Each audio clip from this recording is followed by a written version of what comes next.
ইউরোপিয়ানরা ডিম ফ্রিজে রাখে না কেন? খাদ্য নিরাপত্তা বিশেষজ্ঞরা ইউরোপে ডিমের সুরক্ষার ক্ষেত্রে ভিন্ন মতামত দেন। তাদের মতে ডিমগুলো না ধুয়ে রাখা ভালো। ধুয়ে ফেললে ডিমের খোসা পাতলা হয়ে যায়। তাই না ধুয়ে রাখা সালমোনেলা ব্যাকটেরিয়া ডিমে প্রবেশ করতে পারে না। এভাবে ফ্রিজে না রেখে ঘরের তাপমাত্রায় ডিম সংরক্ষণ করা সম্ভব হয়। ইউরোপে ডিম খাওয়ার আগে সঠিকভাবে ধুয়ে প্রক্রিয়াজাত করে খাওয়া হয়। আর যুক্তরাষ্ট্রে ডিম বিক্রির আগে ধুয়ে ফেলা হয়। তাই ব্যাকটেরিয়া যেন খোসা ভেদ করে ডিমে প্রবেশ করতে না পারে, তাই সেখানে ডিম ফ্রিজে রাখা হয়।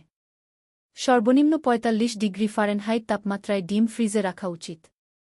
ইউরোপে ডিম উৎপাদনের ২৮ দিন পর্যন্ত খাওয়ার উপযোগী মনে করা হয়। আর যুক্তরাষ্ট্রে বাণিজ্যিকভাবে প্রক্রিয়াজাত ডিম প্যাকেট করার ৩০ দিন পর্যন্ত বিক্রি করা হয় বা মেয়াদ থাকে।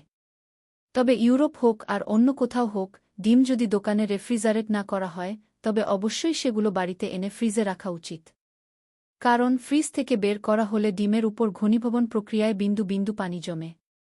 ফলে ব্যাকটেরিয়া বেড়ে গিয়ে অসুস্থতার ঝুঁকি বাড়তে পারে।